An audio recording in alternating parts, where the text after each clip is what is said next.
All right. I'm excited. Hey, welcome. It's been a while. I've been traveling. So, let me know where you're watching this from. It'd be great. Um, I'm excited to share with you once again, spend some time with you. I appreciate you guys being here. And I am right now live on Facebook and now on YouTube as well. So this is really exciting. I'm on two channels. Anyway, I hope everybody's doing good. Let me know where you're calling from or where you're watching this from, and let me also know what is happening. I mean, are you feeling good? Here it is. It's Wednesday. Man, you got to be feeling good. Life is all about feeling good. Rule number one: have fun. That's really what it's all about. All right. Let me know. Can you hear me okay? Give me a thumbs up. Shoot me some stars or some hearts, some stars, some thumbs up, whatever. Thank you. Thank you. All right. So I am talking about crushing your fears with fear. And let me explain to you what I mean by this. This is how I got over a lot of my junk. A lot of my junk in this trunk. No. Anyway, so many years ago, I was, afraid of heights.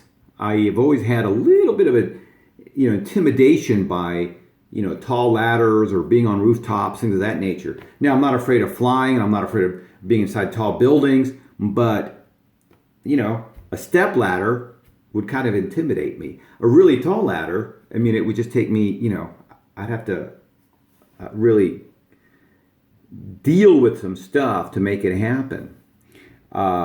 Anyway, so the way I got things going, that I really was wondering, where this fear came from. And what I realized is that our fears are all custom made, right? We create our fears, number one.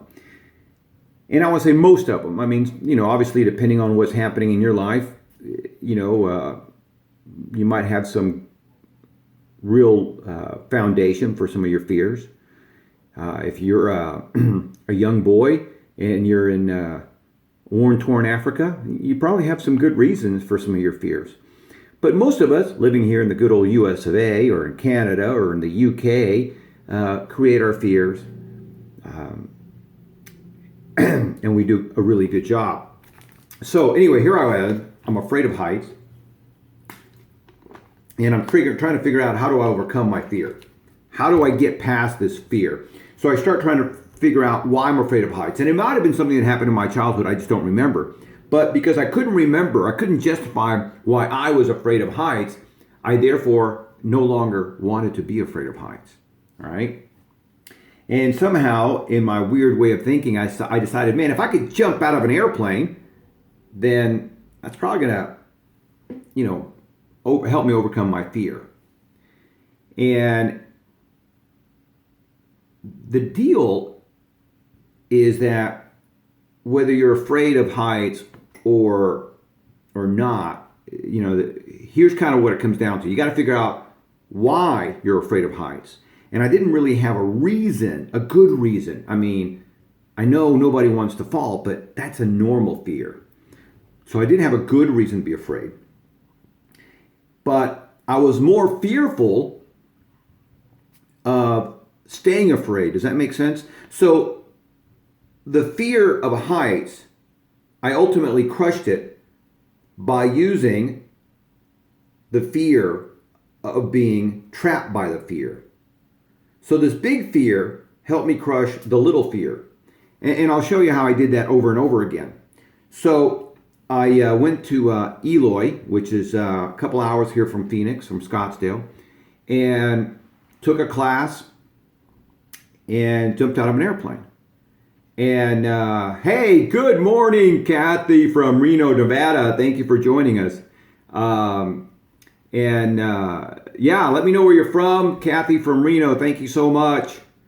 Again, I'm here live on Facebook as well as on YouTube, so this is kind of cool. Anyway, so I went and took a class so I could jump out of the airplane without the what do you call it, the tandem, without the coach jumping out the plane with me. So during this class, towards the end of the class, they strap you into a parachute and they teach you how to use it, how it opens, how the backup chute opens, how you control the chute, right? And then they tell you that 50% of all chutes, 50% of all parachutes open tangled. They open like a big mess. And of course, they know how to fix that. You just sit there and you bicycle kick your way out of a torn, out of a what do you call it, a tangled chute. And of course, I surmised that the reason they probably waited so long to tell us how, that about this tangled chute percentage is because I think a lot of us would have said, wait a minute, tangled chute 50% of the time, I'm leaving the class. But by this time, it's almost the end of the class. They're telling you these stats. And of course, they have the remedy. So we go up in the airplane and they open that friggin' door. And all that wind and noise rush into the plane. And it makes me, anyway, it makes it kind of want to pucker up a little bit, right? I'm like, wow, this is real. We are maybe a mile or two up in the air and we're about to jump out of an airplane. My heart is like, here. I'm freaking out. Cotton mouth, real bad. And all I can think of is, no matter how scared I am of heights, I am more scared of being controlled by the fear. And I kept thinking about what it would mean for me to jump out of this airplane. So if I could jump out of this airplane, that means I could overcome my fear of heights. I can overcome some of my other fears. I can overcome, many roadblocks, is the way I looked at it. I kept thinking, man, I jump out of airplanes so I breeze through life. I jump out of airplanes so I can jump out of my comfort zone. Does that make sense? And anyway, so now it's my turn to jump out of the airplane, and they have you kind of scoot along the bottom. This plane doesn't have any seats, right? It's just the joke about jumping out of a perfectly good airplane. Well, these are not perfectly good airplanes. It's the first time I experienced an airplane that actually had a duct tape on one of the struts, right? Wing struts. So anyway, it's now my turn to jump out of the airplane. And so you scoot up to the door, you flip over your legs, and there's a little step there for your right foot. You grab the handle, now you're standing up, and then with your left foot, you put that on the wheel, right? So you're kind of in this position. You're almost like a jumping jack. You're holding on to this handle. You're holding on to the strut of the airplane wing. You got your left leg on the wheel and the left leg on this little step. And the guy hits my helmet and says, "Jump!" I did not move.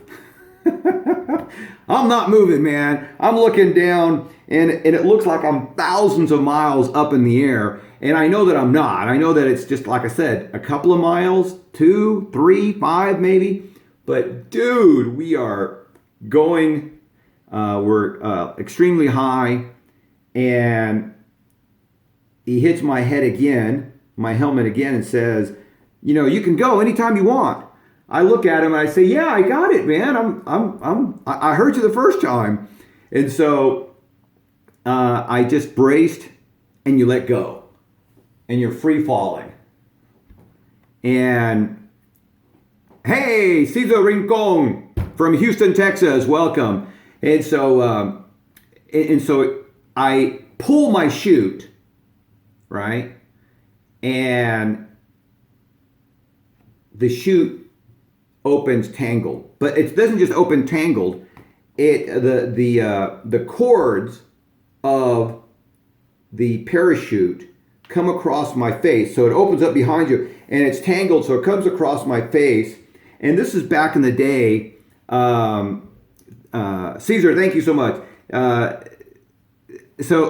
I'm wearing really thick glasses, and later on I had LASIK. But right now, the cords of the parachute come across my face, grab my glasses, and snaps them in half, and they're gone. Right, and so I'm up in the air, tangled chute, and with poor visibility.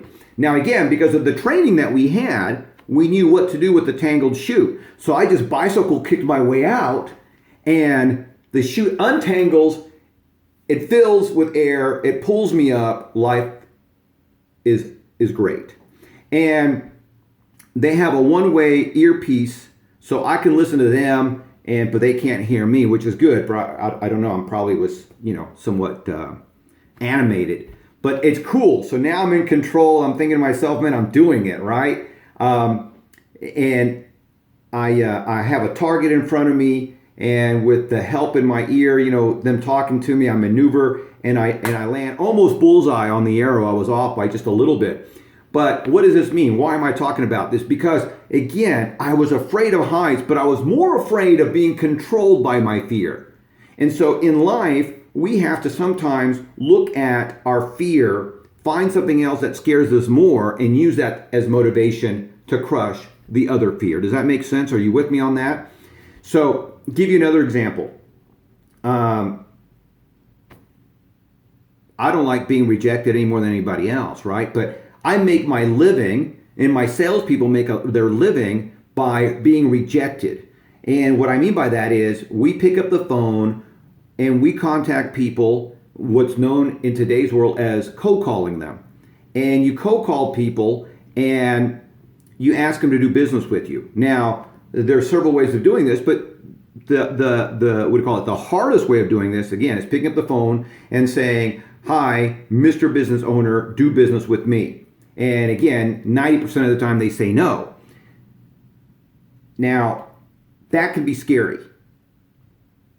However, what's even more scary is not having a business. What's even more scarier than being rejected with a cold call is having to get a job for me, right? I'm not a good employee.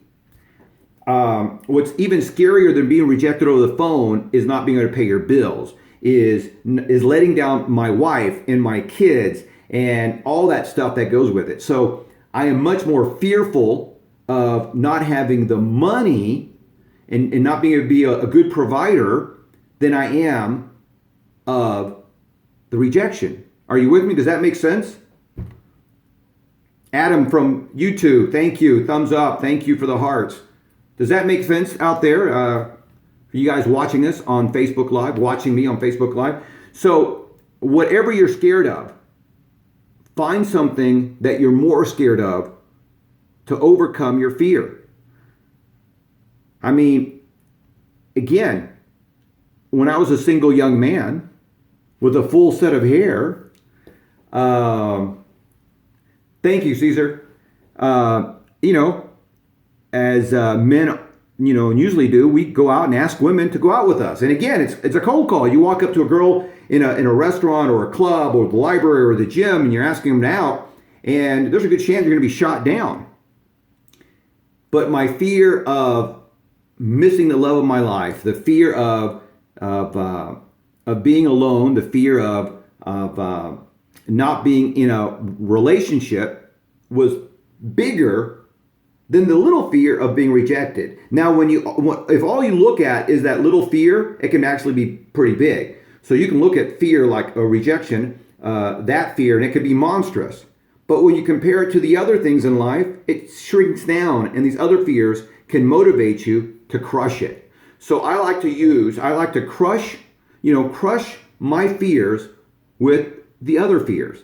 And some people call this leverage and things of that nature, but however you phrase it in your life, it's Susan, thank you, from Facebook, thank you. I'm sorry, from YouTube, thank you. So however you phrase it, it doesn't matter. Bottom line is, whatever scares you, find something else bigger to motivate you past that fear. This weekend, I'm fortunate enough that about twice a year I get to go hang out with Arnold Schwarzenegger. He's introduced me to, as you can imagine, some very marvelous people. I got to hang out with presidential candidate, current governor of Ohio, Governor Kasich, and we talked about success. We talked about fears. We talked about business. I got to hang out with the mayor of Columbus. I got to hang out with Randy Couture and Lou Ferrigno, who's a friend of mine, and all these things. And bottom line, one of the guys that I get to hang out with is Franco Columbo, who's a three-time Mr. Olympia, Arnold's best friend growing up here in the U.S. And so we're talking, again, we're all talking about, success and all this stuff. And Franco says, champions do, he's got a very thick Italian accent. I like to imitate him. Champions do what they fear. Champions do what they fear. And I've lost the accent. But it's true. Think about it. Champions do what they fear. Successful people do what they fear. And if you do what you fear, the fear will disappear, right? Now, maybe it could disappear all at once, like jumping out of an airplane. After I jumped out of that airplane, I was no longer afraid of heights, right? A step ladder didn't intimidate me anymore. Man, I've jumped out of an airplane, I will jump out of my comfort zone. I've jumped out of an airplane, I will breeze through life. And so I have that in my head.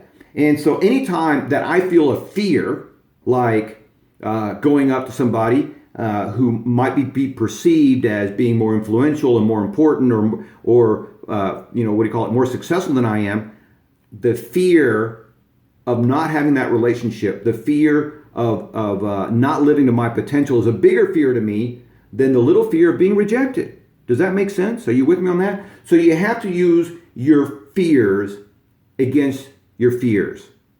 So, any questions about overcoming a fear?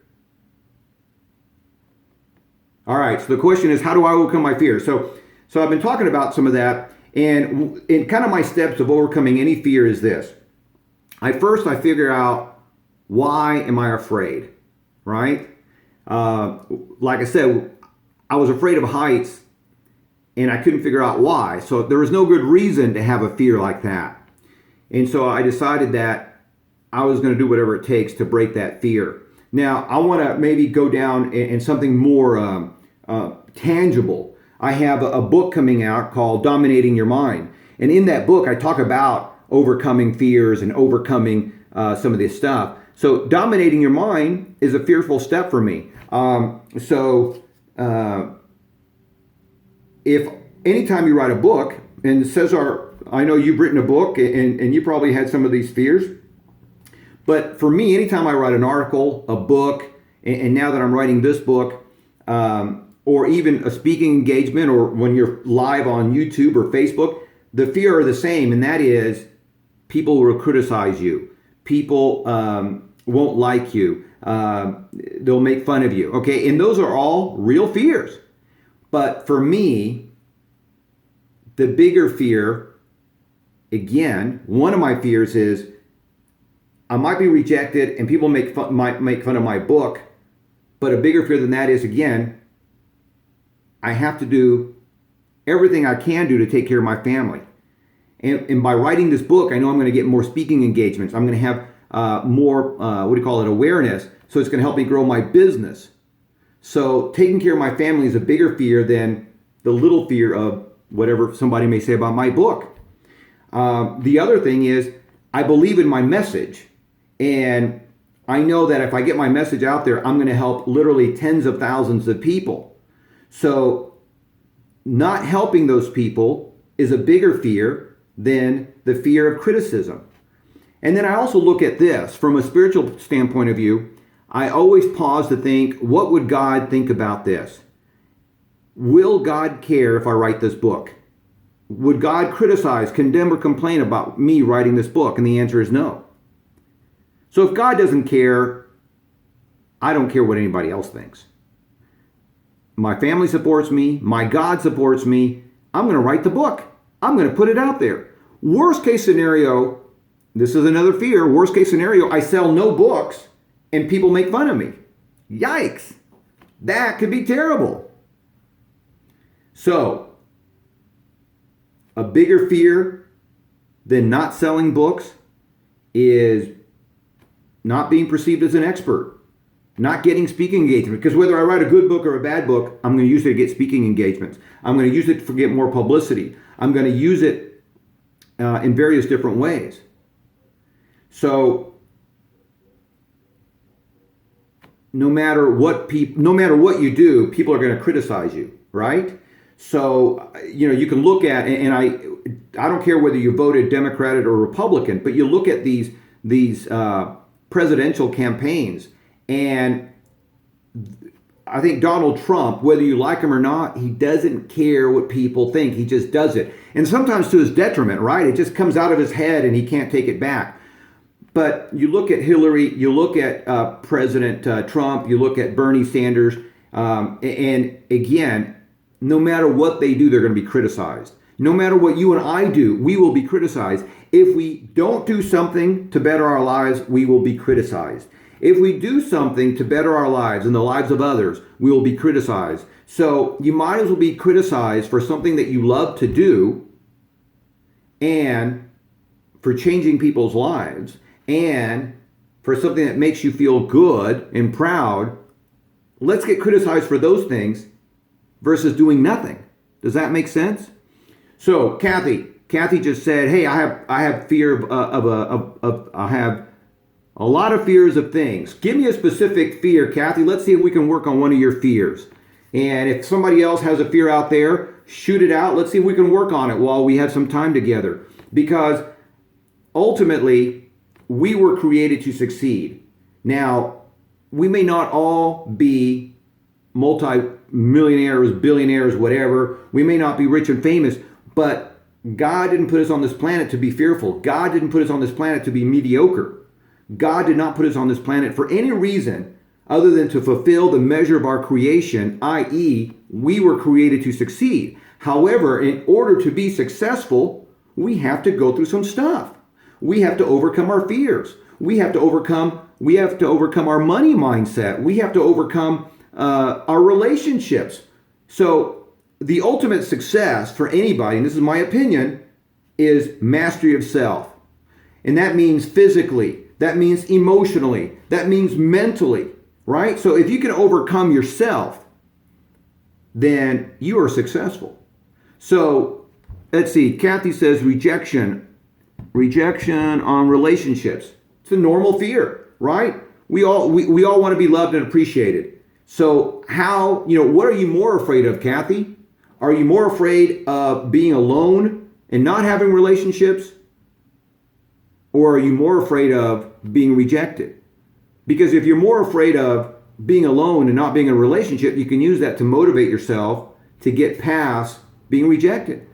Because we're all going to get rejected. Not everybody's going to love us. Not everybody likes Donald Trump. Not everybody likes Hillary Clinton. Believe it or not, I love Jimmy Fallon. No, not everybody loves Jimmy Fallon. I really love Arnold Schwarzenegger. He's done a lot for me. He inspires me. But guess what? There's a lot of people that don't like him. And that's okay. We're not supposed to be loved by everyone, but we certainly have the potential of loving everyone. But we have to start here with ourselves. So we start with ourselves. We master ourselves first, and then everything else falls into place. The thing when it comes to relationships, we are so vulnerable when it comes to relationships, right? We can give from our heart and we can still be rejected. And I think when you're an entrepreneur, we give from our hearts too and we get rejected. And that stings a little bit. But to me, Kathy, and I hope you get this, is that the fear of being alone overrides the fear of being rejected. And I much rather be in a relationship and give my all to that relationship, really make it happen. And if the relationship falls apart, it falls apart, but it isn't on me. I'm not talking about being a doormat. I'm not talking about getting run over. I'm talking about, you love somebody fully, starting with yourself, and you commit to a relationship, and it goes wherever it goes. I'm not going to get hung up on it. Thank you, Kathy.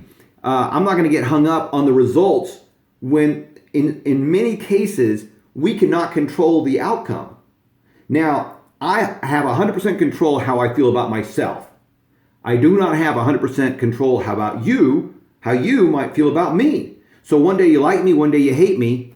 I don't care. At least you know me. So I am more afraid of obscurity than of my book not being liked. I'm more afraid of being alone than being rejected. I'm more afraid of being broke and not being able to be a good provider than being rejected over the phone by strangers. And I'm certainly more afraid of not living to my full potential, of not measuring up to the creation, the full measure of my creation, than by, again, some business person saying, I don't want to do business with you. I don't have to be liked by everybody, and not everybody has to do business with me. But and thank goodness we live in a world where there's enough people on this planet that will like me and will do business with me, that I can still make millions of dollars, take care of my family, and live the life that I desire. And you guys can too. And maybe you don't need to make a lot of money, but money is one of my goals. Fitness is one of my goals. Thank you, Kathy. Let's see. I like to be able to travel. I like to be able to give to charities. I like to support my church. I like to be able to support my children and do neat things with my family. And all that is, all that takes money. So money, good. So is fitness. All of this I'm talking about takes energy. Listen, if you're going to get up and get rejected, and I think that the more you get rejected, the richer you get in life, that takes mental toughness and it takes some physical stamina. Because let me tell you, when I'm tired, when I'm wiped out, I will not do a cold call.